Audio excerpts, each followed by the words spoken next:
न जायते म्रियते वा कदाचिन्नायम् भूत्वा भविता वा न भूयः।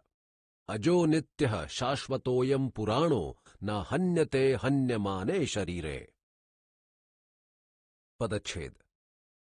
न अर्थात नहीं, जायते पैदा होता है, म्रियते मरता है, व अर्थात या अथवा, कदाचित कभी, न यानी नहीं, अयम अर्थात यह आत्मा, भूत्वा होकर, भविता यानी होने वाला है, व अथवा, न यानी नहीं, भूयः अर्थात फिर, अजः अर्थात अजन्मा, नित्यः अर्थात सदा रहने वाला, शाश्वतः अर्थात सदा एक रूप में स्थित, अयम अर्थात यह आत्मा, पुराणः अर्थात चिरकालीन और सदा एक रस रहने वाला, न अर्थात नहीं, हन्यते मारा जाता है, हन्यमाने अर्थात मारे जाने पर, शरीरे अर्थात शरीर में।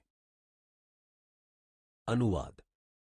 यह आत्मा कभी पैदा होता व मरता नहीं है, नहीं होकर यह फिर अस्तित्व में आता है ऐसा नहीं है, अथवा होकर यह फिर अस्तित्व में नहीं आता ऐसा नहीं है। यह अजन्मा, सदा रहने वाला, सदा एक रूप में स्थित तथा सदा एक रस रहने वाला है, और यह शरीर के मारे जाने, नष्ट होने पर भी मारा नहीं जाता, नष्ट नहीं होता है। टिप्पणी। पिछले श्लोक में कहा गया था कि आत्मा किसी के द्वारा नहीं मारा जाता। इस पर यह जिज्ञासा होती है कि इसका कारण क्या है।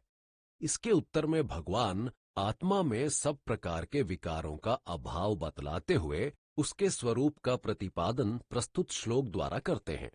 सबसे पहले न जायते म्रियते व कदाचित कहकर उन्होंने आत्मा में उत्पत्ति और विनाश रूप आदि अंत के दो विकारों का अभाव बतलाकर उत्पत्ति आदि छहों विकारों का अभाव सिद्ध किया है।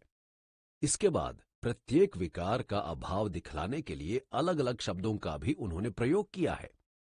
इस प्रकार इस श्लोक का प्रत्येक शब्द सारगर्भित एवं महत्वपूर्ण हो जाता है। उपरोक्त 6 विकार ये हैं। पहला उत्पत्ति, जन्मना। दूसरा अस्तित्व, उत्पन्न होकर सत्ता वाला होना। तीसरा वृद्धि, बढ़ना। चौथा विपरिणाम, रूपांतर को प्राप्त होना। पांचवा अपक्षय, क्षय होना या घटना। और छठा विनाश, मर जाना। इनमें से आत्मा को अजह, अजन्मा कहकर उसमें उत्पत्ति रूप विकार का अभाव बतलाया है।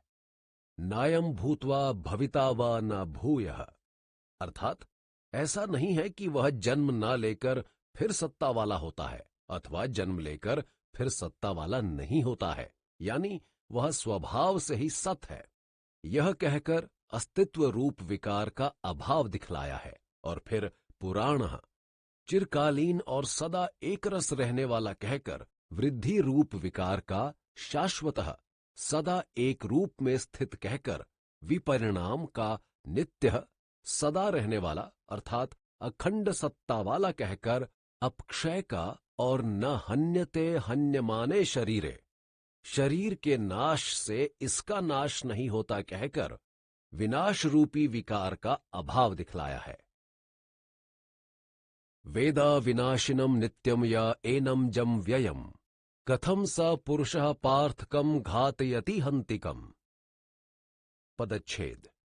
वेद अर्थात जानता है, अविनाशिनम अर्थात नाश रहित को, नित्यम सदा रहने वाला, यह जो, एनम इस आत्मा को, अजम अजन्मा को, अव्ययम अर्थात विकार रहित को, कथम कैसे, सह अर्थात वह, पुरुषः अर्थात आदमी, पार्थ अर्थात हे पृथापुत्र अर्जुन, कम यानी किसको, घातयति अर्थात मरवाता है, हंति अर्थात मारता है, कम यानी किसको।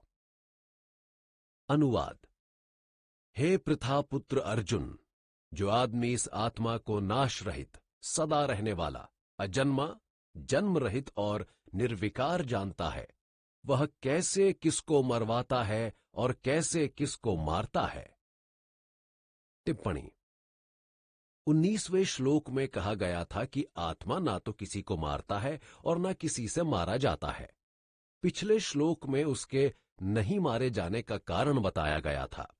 अब इस श्लोक में भगवान बतलाते हैं कि वह किसी को क्यों नहीं मारता। वे कहते हैं कि जिस ज्ञानी पुरुष ने आत्मा के स्वरूप को ठीक ठाक समझ लिया है, वह अजन्मा, अविनाशी, अव्यय और नित्य है, तो वह भला कैसे सोच सकता है कि वह किसी को मारता है अथवा किसी को मरवाता है। उसके ज्ञान में तो सर्वत्र एक ही आत्म तत्व है, अर्थात सब जीवों में एक ही आत्मा विद्यमान है, जो न मरता है और न मारा जा सकता है, न किसी को मार सकता है और न किसी को मरवा सकता है। अतः ये मरना, मारना और मरवाना आदि सब कुछ अज्ञान के कारण ही आत्मा में मान लिए जाते हैं। वास्तव में आत्मा का इनके साथ कोई संबंध नहीं। प्रस्तुत युद्ध प्रकरण में हंती शत्रु को मारता है का संकेत अर्जुन की ओर है और घातयति शत्रु को मरवाता है का स्वयं कृष्ण की ओर, क्योंकि वे ही अर्जुन को युद्ध के लिए निर्विराम प्रेरित एवं बाध्य कर रहे हैं।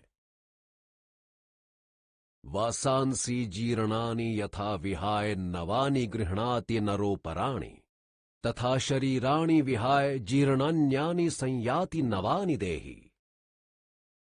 पदच्छेद।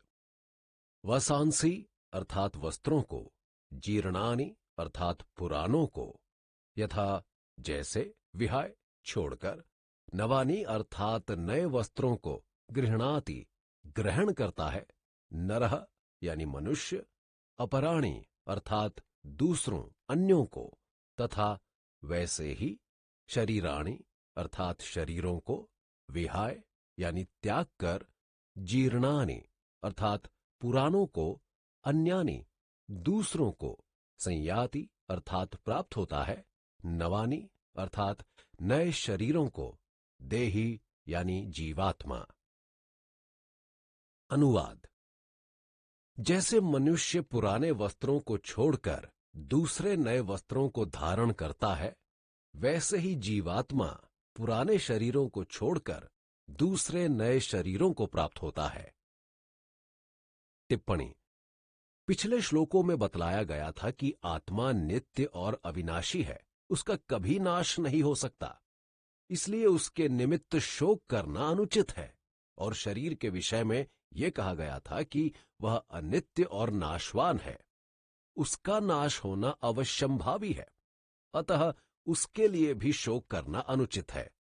किंतु आत्मा का जो एक शरीर से संबंध छूटकर दूसरे शरीर से स्थापित होता है, उसमें तो उसे अत्यंत कष्ट होता है, अतः उसके लिए शोक करना कैसे अनुचित है। इसके उत्तर में कहते हैं कि इस प्रकार का नया संबंध स्थापित करने में केवल अज्ञानी को ही दुख होता है, विवेकी को नहीं। माता बालक के पुराने गंदे कपड़े उतारती है और नए पहनाती है तो वो रोता है, परंतु माता उसके रोने की परवाह न करके उसके हित के लिए कपड़े बदल ही देती है।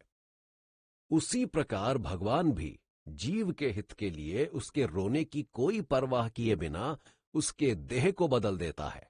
प्रस्तुत श्लोक में शरीराणि के साथ प्रयुक्त जीर्णानि पुराने विशेषण से एक शंका उठनी स्वाभाविक है कि संसार का कोई ऐसा नियम नहीं है कि वृद्ध होने पर, शरीर पुराना होने पर ही मनुष्य की मृत्यु हो।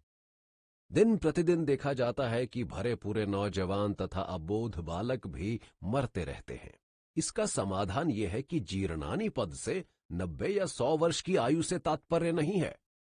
प्रारब्धवश युवा अथवा बाल जिस किसी अवस्था में प्राणी मरता है, वही उसकी आयु समझी जाती है, और आयु की समाप्ति का नाम ही जीर्णावस्था है।